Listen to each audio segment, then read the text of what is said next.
12 বছরে পদার্পণ করল কাকসা হাটতলা আন্তরিক মহিলা পরিচালিত দুর্গাপুজো। প্রতি বছরের মতো এবছরও উল্টো রথের দিনে খুঁটি পুজোর মাধ্যমে পুজোর সূচনা হয়।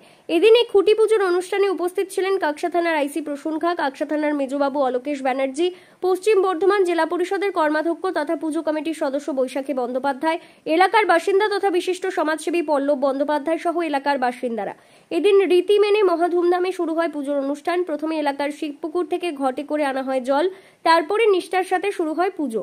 এদিন মহিলারাই খুঁটি ধরে মণ্ডপের স্থানে খুঁটি গাঁথেন। পুজো কমিটির সদস্য তথা বৈশাখী বন্দ্যোপাধ্যায় জানিয়েছেন, প্রতি বছর তাদের এই পুজোয় নানান চমক থাকে। যেহেতু পুজোটি মহিলা পরিচালিত, তাই এবছরও বাংলার বা বলিউডের কোনো না কোনো জনপ্রিয় অভিনেত্রীকে দিয়েই এই পুজোর সূচনা করা হবে। এলাকার মানুষ সারা বছর অপেক্ষায় থাকেন এই পুজোর জন্য। পুজোর পাশাপাশি দুস্থদের বস্ত্রদান থেকে শুরু করে নানান সামাজিক কাজ করা হয় পুজোর মণ্ডপ থেকে। উপস্থিত ছিলেন বিধায়ক নেপাল গরুই।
ধন্যবাদ জানাবো আমাদের আন্তরিক মহিলা পুজো কমিটির যারা সদস্য আছেন, বিশেষত আমাদের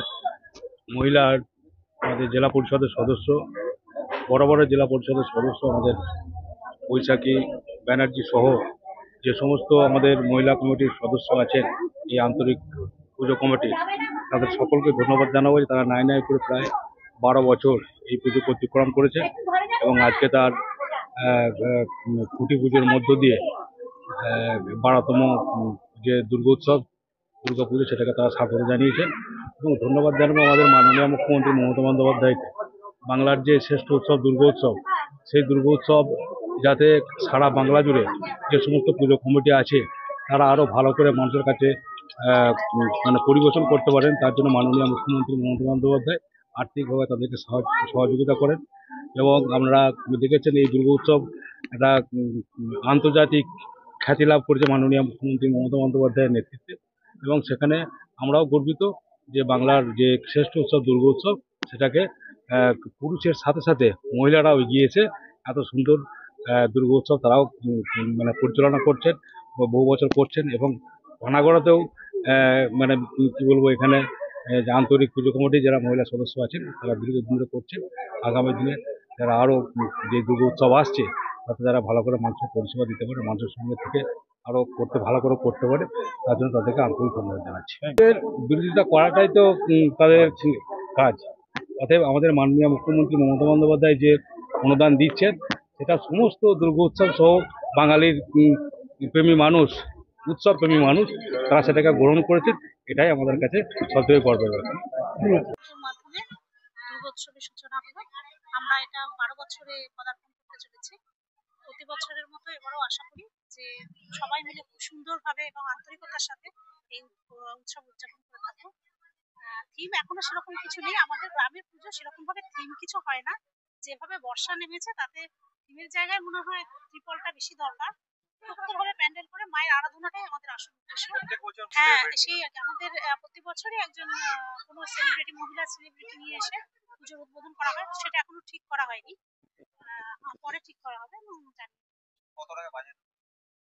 মুখ্যমন্ত্রী, মাননীয় মুখ্যমন্ত্রী তো 1 লাখ টাকা অনুদান দিচ্ছেনই। তারপর আমরা যতটা পারি জোগাড় করে করবো, গ্রামের মহিলারা যতটা পারে।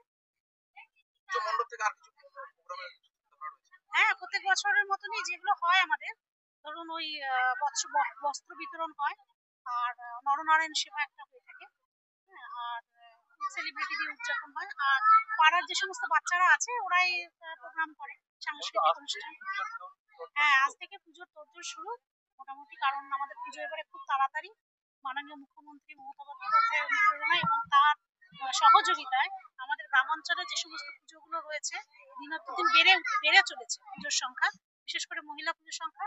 তার আর্থিক অনুদান যেটা আমরা পেয়ে থাকি সেই থেকে কিন্তু ম্যাক্সিমাম মানে আমাদের গ্রামের পুজোগুলো প্রায় কমপ্লিট হয়ে যাওয়ারই কথা।